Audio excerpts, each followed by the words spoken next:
Bonjour à tous, c'est Jean-Luc Haut sur sa chaîne YouTube. Aujourd'hui, nous allons parler de l'armée de l'air et de l'espace qui veut retrouver une culture de maintenance plus proche du temps de guerre.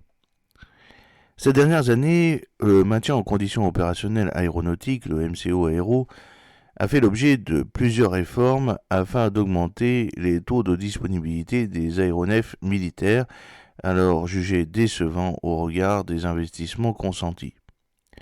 La dernière en date a été lancée par Florence Parly, alors ministre des Armées en décembre 2017. Ainsi, la structure intégrée du maintien en conditions opérationnelles des matériels aéronautiques du ministère de la Défense, la CIMAD, a été remplacée par la direction de la maintenance aéronautique, la DMAE, qui, placée sous l'autorité directe du chef d'état-major des armées, le CEMA, a vu confier la mission d'élaborer des stratégies de MCO aéronautique afin d'accroître la disponibilité des aéronefs à un coût maîtrisé.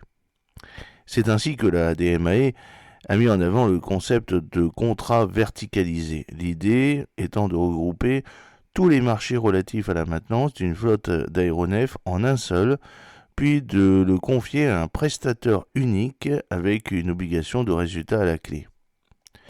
Cette réforme a pu produire des résultats encourageants peu après le début de sa mise en œuvre.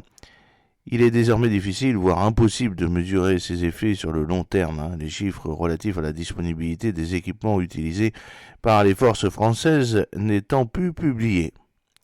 Cela étant, à en juger par de récents rapports, des progrès seraient encore à réaliser.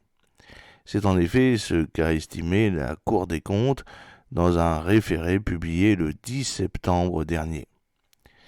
Bien qu'ayant observé lors de son contrôle une amélioration de la performance du MCO aéronautique et donc une meilleure disponibilité de plusieurs flottes stratégiques d'aéronefs depuis 2018, la Cour des comptes a cependant estimé que ce progrès, réalisé au prix d'un accroissement significatif de moyens budgétaires, sont encore insuffisants au regard des besoins opérationnels.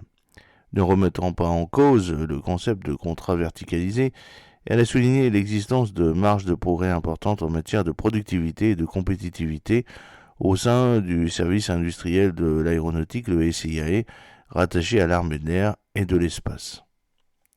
Cela étant, alors que cette dernière réforme tarde à produire tous les effets escomptés, le général Jérôme Bélanger, qui est chef d'état-major de l'armée de l'air et de l'espace, a dit vouloir une nouvelle évolution du MCO aéro afin de l'adapter à de nouvelles exigences opérationnelles. Les politiques de maintenance de nos avions d'État ont beaucoup évolué. À partir de 2005, nous nous sommes adaptés aux normes de la navigabilité pour plus de sécurité aérienne. Dans les années 2010, les marchés dits verticalisés ont fait leur apparition avec une gestion de la performance confiée à un industriel unique pour chaque flotte, a d'abord appelé le général Bélanger via le réseau social LinkedIn le 15 novembre.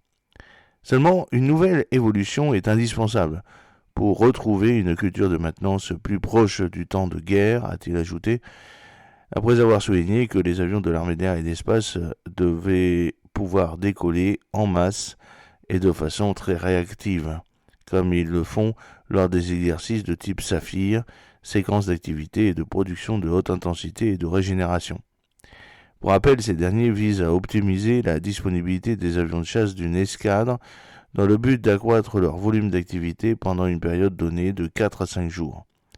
Cependant, les mécaniciens n'ont pas à se préoccuper des dommages de combat. Cela étant, pour le CMAE, il s'agit désormais d'aller vers un maintien en conditions opérationnelles aéronautiques plus flexible, en ayant les moyens de sortir du cadre normatif quand la nécessité nous y oblige. Le général Bélanger nous a précisé les modalités de l'évolution du MCO aéro qu'il appelle de ses voeux. Toutefois, a-t-il dit, nos forces doivent retrouver l'expertise du MCO de combat, car il s'agit d'être capable de peser le risque à prendre au regard de l'enjeu opérationnel, afin de rester dans le tempo des opérations, a-t-il dit. Et de conclure, la performance des opérations aériennes est intimement liée à la maintenance de nos moyens, à notre capacité de prendre des risques maîtrisés et à le faire rapidement. J'espère que cette petite vidéo vous a plu. N'oubliez pas de cliquer sur le pouce pour la promouvoir, de vous abonner si ce n'est pas encore fait, de partager cette vidéo sur vos réseaux sociaux. A très bientôt, fidèlement, Jean-Luc Roux.